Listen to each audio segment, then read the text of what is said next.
Hello दोस्तों, मेरा नाम है जितेंद्र कबीर और आपके अपने यूट्यूब चैनल जेके लर्निंग पॉइंट में आपका स्वागत है।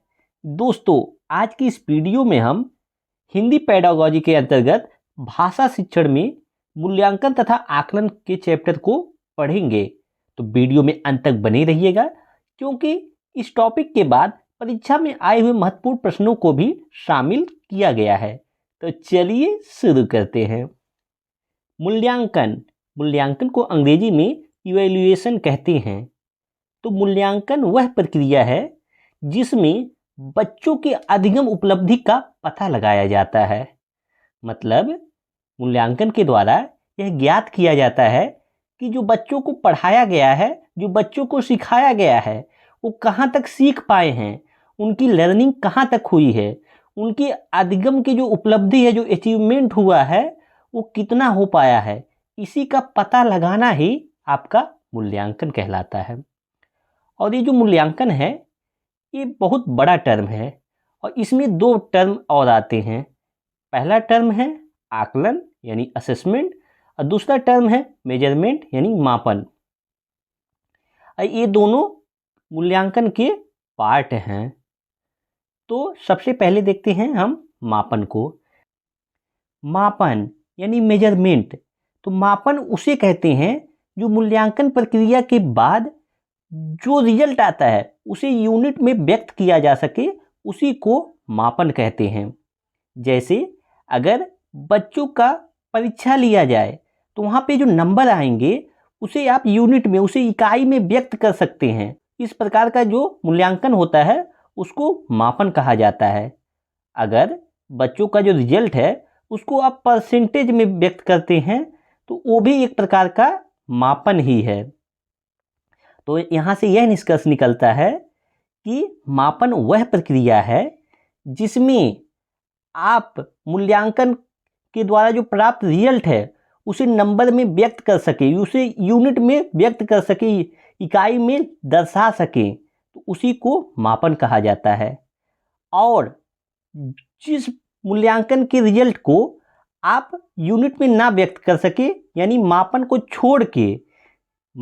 छोड़ के जितनी भी चीज़ें हैं वो आकलन के अंतर्गत आएंगी। जैसे बच्चा सीखा कितना है, कैसे सीख रहा है, बाकी चीज़ों में कैसा है, गेम्स में कैसा है, एक्स्ट्रा करिकुलर एक्टिविटीज़ में कैसा है। इन सब चीज़ों का जो आकलन किया जाता है, जो मूल्यांकन होता है, वो आकलन के अंतर्गत आता है, असेसमेंट के अंतर्गत आता है। अब बाकी इन दोनों को अगर मिला दिया जाए, यानी आकलन को और मापन को मिला दिया जाए, तो आपका वो क्या है, मूल्यांकन। क्योंकि ये दोनों मूल्यांकन के प्रकार हैं। तो बढ़ते हैं आगे और देखते हैं मूल्यांकन के उद्देश्य। तो जो मूल्यांकन का उद्देश्य होता है वह यह होता है कि छात्रों की उपलब्धि का पता लगाना, कि बच्चों को जो पढ़ाया जा रहा है वो उनको कितना समझ में आ रहा है, कितना वो अचीवमेंट कर पा रहे हैं, कितना चीज़ों को सीख पा रहे हैं। इसीलिए मूल्यांकन किया जाता है।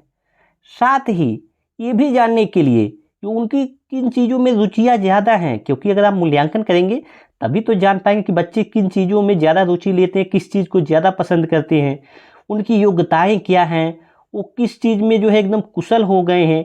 इन चीज़ों के लिए भी मूल्यांकन किया जाता है।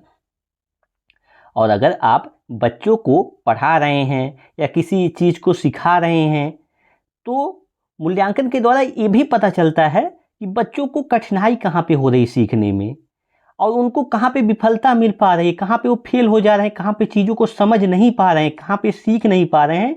इसलिए भी मूल्यांकन किया जाता है। और अगर आप सारी चीज़ें जान गए कि बच्चों की उपलब्धि क्या है, रुचियाँ क्या है, योग्यता क्या है, कुशलताएं क्या है, कठिनाई कहाँ पे आ रही, कहाँ पे वो विफल हो जा रहे हैं, अगर ये सारी चीज़ें एक शिक्षक जान जा रहा है तो फिर बच्चों के विकास को काफ़ी अच्छे से गति दे सकता है। तो इसीलिए मूल्यांकन किया जाता है ताकि छात्रों के विकास को गति दिया जा सके और साथ ही अध्ययन अध्यापन की प्रक्रिया को प्रभावी बनाया जा सके। क्योंकि जो सारी चीज़ों को जान गया है मूल्यांकन के द्वारा, तो उसी हिसाब से अपना जो है टीचिंग मेथड लगाएगा कि बच्चों को कहाँ पे क्या आवश्यकता है, उसी हिसाब से पढ़ाएगा, उसी हिसाब से सिखाएगा। तो ये रहा मूल्यांकन का उद्देश्य। बढ़ते हैं आगे, और वीडियो अगर इंटरेस्टिंग लग रही है तो चैनल को सब्सक्राइब कर लीजिए, साथ में कमेंट करके बताइए कि वीडियो आपको कैसी लग रही है। तो आइए अब देखते हैं सतत और व्यापक मूल्यांकन। तो इसके भी 3 प्रकार होते हैं, जिसमें पहले प्रकार में है निदानात्मक मूल्यांकन, जिसे अंग्रेजी में डायग्नोस्टिक इवैल्यूएशन कहते हैं। आप अगर डॉक्टर के यहाँ गए होंगे तो वहाँ पे लिखा रहता है डायग्नोस्टिक टेस्ट सेंटर, मतलब वह चीज़ जहाँ पे बीमारी का पता लगाया जाता है। डॉक्टर लोग क्या करते हैं, बीमारी को पता करने के लिए डायग्नोस्टिक सेंटर में पहले पेशेंट का ब्लड निकालते हैं, फिर उसका टेस्ट करते हैं, फिर समस्या का पता लगाते हैं, बीमारी का पता लगाते हैं, और जब बीमारी का पता लग जाता है तो उसी हिसाब से दवा करते हैं, उसी हिसाब से उपचार करते हैं। तो उसी प्रकार से शिक्षण प्रक्रिया में भी, टीचिंग प्रोसेस में भी, कि बच्चे को कहाँ पे समस्या हो रही है, सीखने में कहाँ पे उसको दिक्कत आ रही है, जो ये समस्या का पता लगाना है, दिक्कत का पता लगाना है, उसी को निदानात्मक मूल्यांकन कहते हैं। तो यहाँ से यह निष्कर्ष निकलता है कि निदानात्मक मूल्यांकन वह मूल्यांकन है जिसमें बच्चों को सीखने में कहाँ पे कठिनाई हो रही है, यह पता लगाना ही आपका निदानात्मक मूल्यांकन है। और अगर बच्चों को कहाँ पे सीखने में समस्या आ रही है, कहाँ पे कठिनाई हो रही है, ये अगर पता चल गया तो उसके बाद आप क्या करते हैं, समस्या का समाधान, शिक्षक क्या करता है, उस समस्या का समाधान करता है कि बच्चे को जहाँ समस्या हो रही थी उस समस्या का समाधान करने के लिए अलग अलग टीचिंग मेथड का इस्तेमाल करता है, या फिर शिक्षण अधिगम सामग्री का प्रयोग करता है। तो यहाँ से यह निष्कर्ष निकलता है कि उपचारात्मक मूल्यांकन वह मूल्यांकन है जिसमें समस्या का पता लगने के बाद उस समस्या के समाधान के लिए जो की गई व्यवस्था होती है उसी को उपचारात्मक मूल्यांकन कहते हैं। जैसे डॉक्टर के द्वारा जब बीमारी का पता लग जाता है तो उसके बाद जो उपचार किया जाता है ये उसी उपचार से बना है, कि जो बीमारी हुई है, जो समस्या आ रही है, जो बच्चे को सीखने में दिक्कत हो रही है, उसी का समाधान करना ही क्या है, उपचारात्मक मूल्यांकन है। तो यहाँ से आप समझ गए होंगे कि बच्चे को जहाँ पे कठिनाई है उस कठिनाई को दूर करना ही उपचारात्मक मूल्यांकन है। तो बढ़ते हैं आगे, अब देखते हैं रचनात्मक मूल्यांकन। तो रचनात्मक मूल्यांकन वह मूल्यांकन है जो शिक्षण अधिगम प्रक्रिया के दौरान ही बच्चों की उन्नति को जांचने के लिए निरंतर मूल्यांकन किया जाता है। मतलब ये जो रचनात्मक मूल्यांकन है ये एक प्रकार से फॉर्मेटिव असेसमेंट है। इसमें यह होता है कि बच्चों को जब पढ़ाया जा रहा है, शिक्षण अधिगम प्रक्रिया जब चल रही है, मतलब कक्षा में जब बच्चों को पढ़ाया जा रहा है, उसी टाइम पे बच्चों की जो प्रोग्रेस है वो किस प्रकार से सीख रहे हैं, किस प्रकार से उन्नति कर रहे हैं, उन्हीं की प्रोग्रेस को जांचने के लिए जो कंटिन्यूअस रूप से मूल्यांकन किया जाता है उसी को रचनात्मक मूल्यांकन कहते हैं। तो ये था रचनात्मक मूल्यांकन। और उसके बाद देखते हैं संकल्पनात्मक मूल्यांकन। तो संकल्पनात्मक मूल्यांकन यह वह मूल्यांकन है जो साल के अंत में बच्चों की उपलब्धि का पता लगाने के लिए किया गया मूल्यांकन होता है। जैसे जो साल के अंत में बच्चों की परीक्षा होती है वो क्या है, आपका संकल्पनात्मक मूल्यांकन है। ये एक प्रकार का समेटिव टाइप असेसमेंट है। मतलब कि बच्चे ने साल भर में कितना कुछ सीखा है उसी का जो साल के अंत में मूल्यांकन करके पता लगाया जाता है वही आपका समेटिव असेसमेंट यानी संकल्पनात्मक मूल्यांकन है। तो देखो दोनों में जो मेन अंतर है, रचनात्मक मूल्यांकन ये जो है साल भर चलता है, शिक्षण अधिगम प्रक्रिया के दौरान चलता है, बच्चों को जब पढ़ाया जा रहा है उसी टाइम पे उनकी प्रोग्रेस को कंटिन्यूअस रूप से जांचा जाता है।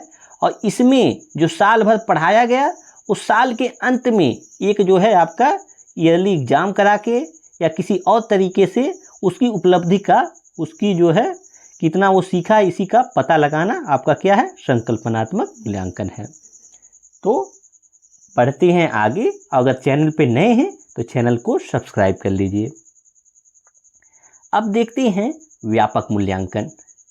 तो व्यापक मूल्यांकन को अंग्रेजी में कंप्रिहेंसिव इवैल्यूएशन कहते हैं। और व्यापक मूल्यांकन वह मूल्यांकन है जिसमें बच्चों के शैक्षिक और सह शैक्षिक पक्षों का मूल्यांकन किया जाता है। मतलब मूल्यांकन का यह अर्थ नहीं है कि सिर्फ बच्चों का पेन पेपर टेस्ट ले लें, परीक्षा करवा लें, यही इतना नहीं होता है, बल्कि बच्चों का शैक्षिक के साथ साथ जो सह शैक्षिक पक्ष हैं कि बच्चा एक्स्ट्रा करिकुलर एक्टिविटीज़ में कैसा है, गेम्स में कैसा है, म्यूजिक में कैसा है, डांस में कैसा है, संवाद में कैसा है, ये सारी चीज़ों का उसका जो जितने भी मूल्यांकन के पक्ष होते हैं उस सारी चीज़ों का जो मूल्यांकन है वो आपका व्यापक मूल्यांकन होता है।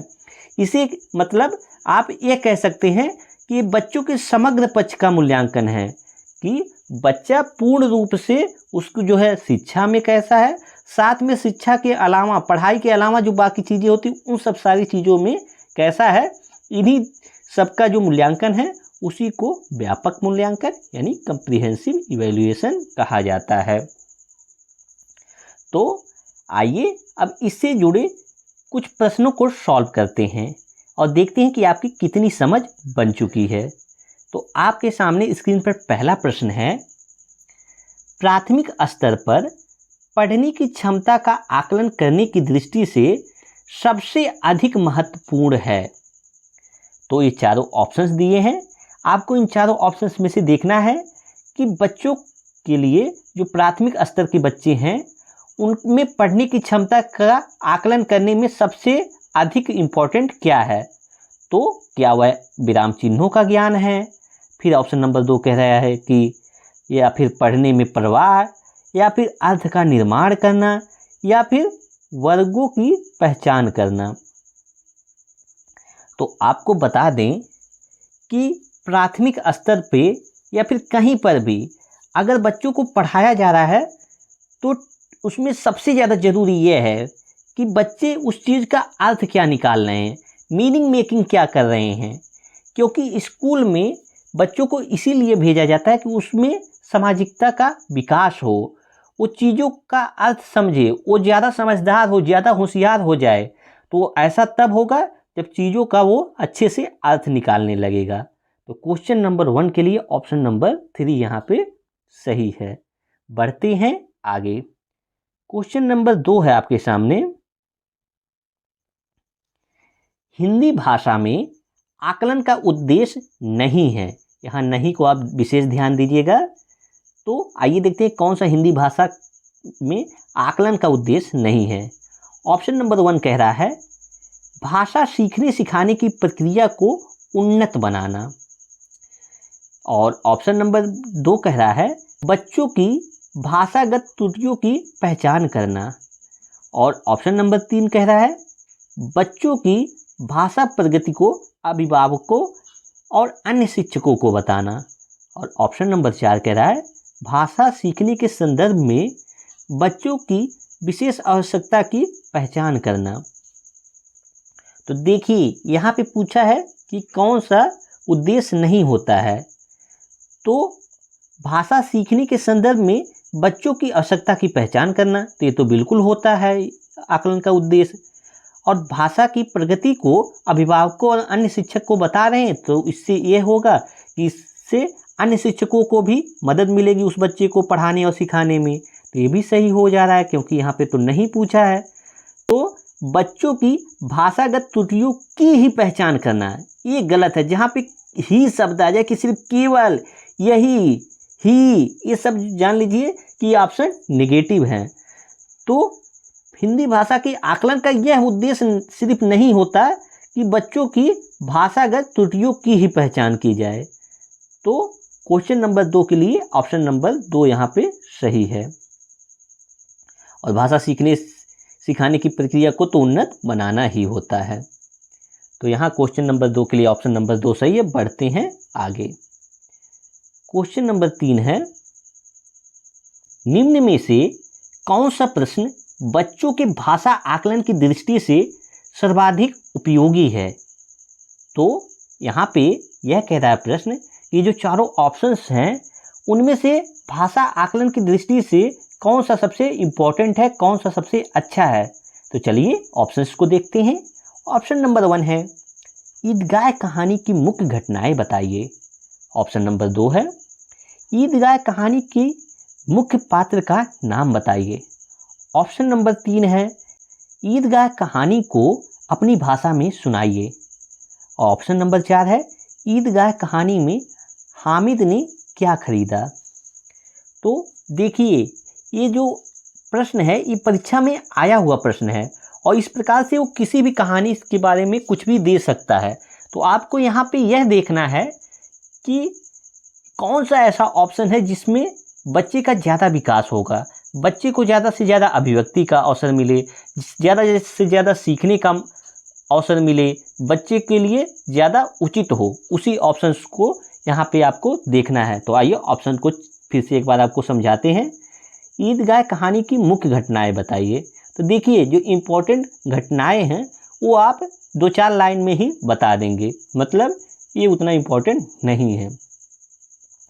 ईदगाह कहानी की मुख्य पात्र का नाम बताइए, तो उसका नाम हामिद था। तो ये तो 1 वर्ड आंसर हो गया, इसमें भी बच्चे को ज़्यादा विकसित होने का मौका नहीं मिलेगा। ईदगाह कहानी को अपनी भाषा में सुनाइए, अपनी भाषा में सुनाइए। तो जी हाँ, यही ऑप्शन सही है, क्योंकि बच्चा अगर ईदगाह कहानी को अपनी भाषा में सुनाएगा तो उसे अभिव्यक्ति का अच्छा खासा अवसर मिलेगा और आपका यहाँ पे जो भाषा का आकलन है वो अच्छे ढंग से हो पाएगा, क्योंकि बच्चा यहाँ अपनी भाषा में सुना रहा है। तो आप जो है भाषा का आकलन भी कर सकते हैं कि बच्चे की भाषा कैसी है। और ऑप्शन नंबर 4 था कि हामिद ने क्या खरीदा, तो वो भी 1 वर्ड ऑप्शन है। तो यहाँ क्वेश्चन नंबर 3 के लिए ऑप्शन नंबर 3 ही सही है। बढ़ते हैं आगे। क्वेश्चन नंबर 4 है, बच्चों के लेखन कौशल का मूल्यांकन करने के लिए कौन सी विधि बेहतर हो सकती है? ऑप्शन नंबर 1 है सुंदर लेख का अभ्यास। ऑप्शन नंबर 2 है अपने अनुभवों को लिखना। ऑप्शन नंबर 3 है श्रुत लेख। ऑप्शन नंबर 4 है पाठाधारित प्रश्नों के उत्तर लिखवाना। तो देखिए, आपको चारों ऑप्शंस में से जो सबसे उचित लगे बच्चों के लिए उसी ऑप्शन को सही करना होता है। तो लेखन कौशल का मूल्यांकन करने के लिए सबसे जो बेहतर है वो आपका है कि बच्चों के जो अपने अनुभव हैं उसको लिखवाना। इससे ये रहेगा कि बच्चे के अंदर जो नेचुरल अनुभव हो, जो उसका खुद का एक्सपीरियंस है, उसे बड़े आसानी से व्यक्त करेगा, उसे बहुत आसानी से लिख लेगा, उससे उसका विकास होगा, सोचने की क्षमता बढ़ेगी, कल्पनाशीलता आएगी। तो यहाँ पे क्वेश्चन नंबर 4 के लिए ऑप्शन नंबर 2 सही हो जा रहा है। बाकी सुंदर लेख लिखवाना, श्रुत लेख और पाठ पर आधारित प्रश्न लिखवाना ये सब गलत है। तो क्वेश्चन नंबर 4 के लिए ऑप्शन नंबर 2 सही है। बढ़ते हैं आगे। क्वेश्चन नंबर 5 है, बच्चों की भाषा का आकलन करने के लिए सबसे उचित तरीका क्या है? तो आइए ऑप्शंस को देखते हैं कि बच्चों की लिखित परीक्षा लेना। ऑप्शन नंबर 2 है बच्चों के भाषा प्रयोग का अवलोकन करना। ऑप्शन नंबर 3 है बच्चों से किताब पढ़वाना। ऑप्शन नंबर 4 है बच्चों से परियोजना के कार्य करवाना। तो आपको बता दें कि बच्चों की जो भाषा आकलन के लिए जो सबसे अच्छा तरीका रहेगा वो यह रहेगा कि बच्चे जब भाषा का प्रयोग कर रहे हैं उसका आप अवलोकन करिए। आप देखिए कि बच्चे किस प्रकार से भाषा का प्रयोग कर रहे हैं, क्योंकि अगर बच्चे भाषा का प्रयोग कर रहे हैं आप उसको देखेंगे तो आप समझ जाएंगे कि बच्चों की जो भाषा है उसका आकलन अच्छे से कर लेंगे कि बच्चे किस प्रकार की भाषा का प्रयोग करें, उनका भाषाई विकास कितना हुआ है। बाकी बच्चों की जो लिखित परीक्षा अगर आप करवाएंगे तो उसमें यह रहेगा कि जो है जो क्वेश्चन पूछा है उसी हिसाब से वो आंसर लिख देगा। हो सके वो रटा हुआ हो या फिर बच्चों को किताब पढ़वा रहे हैं तो जो लिखा हुआ है उसी को पढ़ देगा, इसमें उसका भाषाई विकास कुछ पता ही नहीं चलेगा, उसका आकलन ही नहीं हो पाएगा। परियोजना कार्य में भी उतना अच्छा से आकलन नहीं हो पाएगा जितना ज़्यादा कि बच्चों के भाषा प्रयोग का आप अवलोकन करते हैं। तो क्वेश्चन नंबर 5 के लिए ऑप्शन नंबर 2 सही है। तो बस आज की वीडियो में इतना ही। इस वीडियो को देखने के लिए आपका बहुत बहुत धन्यवाद। वीडियो कैसी लगी कमेंट करके ज़रूर बताइए। साथ ही चैनल को सब्सक्राइब कर लीजिए और अपने दोस्तों के साथ वीडियो को शेयर करना बिल्कुल ना भूलें। Thank you.